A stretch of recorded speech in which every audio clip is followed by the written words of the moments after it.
Megain McCall was driving with her mother and her aunt. We were traveling to see my brother in Texas because he was sick. He's pretty much on his deathbed. She says she's tried hard to forget this day, but estimates it was around 2009 when she was 28. So we went through the checkpoint. The dog tapped the car. He pulled us out. I remember being super confident because I know I didn't have anything. And the officer pulled out a bag of marijuana candy, but it was my mom's. And I wasn't gonna let her go to jail, so I took claim of it. And I remember the sheriff telling me when he came to pick me up that it was gonna be a felony. McCall hoped to become an engineer at Qualcomm, where her brother worked. But with the marijuana charge on her record, she found it nearly impossible to get jobs outside of kitchens. It was just a checkbox. Do you have a felony, yes or no?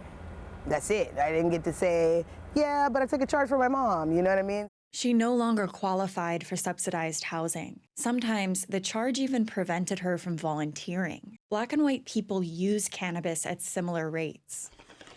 But in San Diego County, Black people were arrested for it at a rate 5 times higher than white people and charged more severely. Almost everyone I know has a cannabis charge. It's actually a part of our culture here in San Diego.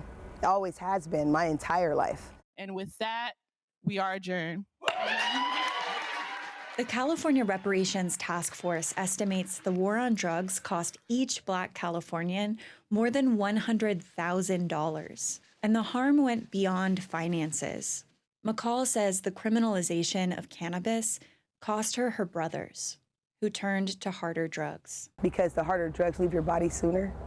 So when they end up on probation and things of that nature, they don't want to smoke weed because they can't get it out of their system fast enough.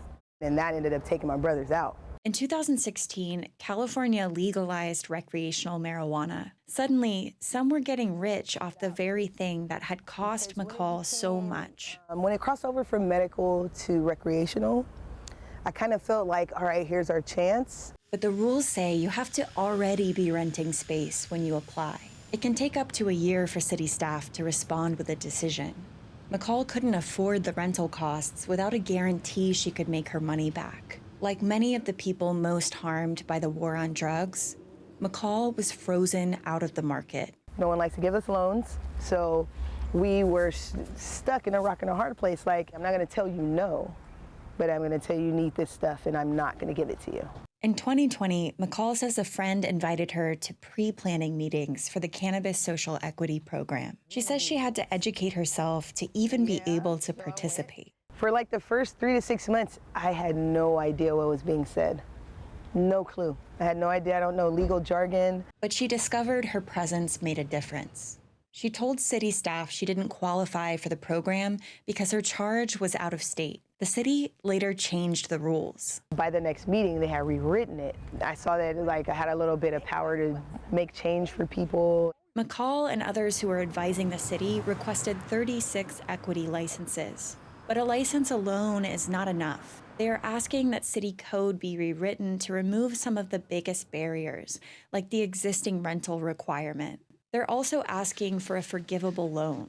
Starting a cannabis business can cost hundreds of thousands of dollars. If McCall gets a license, she plans to open a warehouse and hire people from her neighborhood.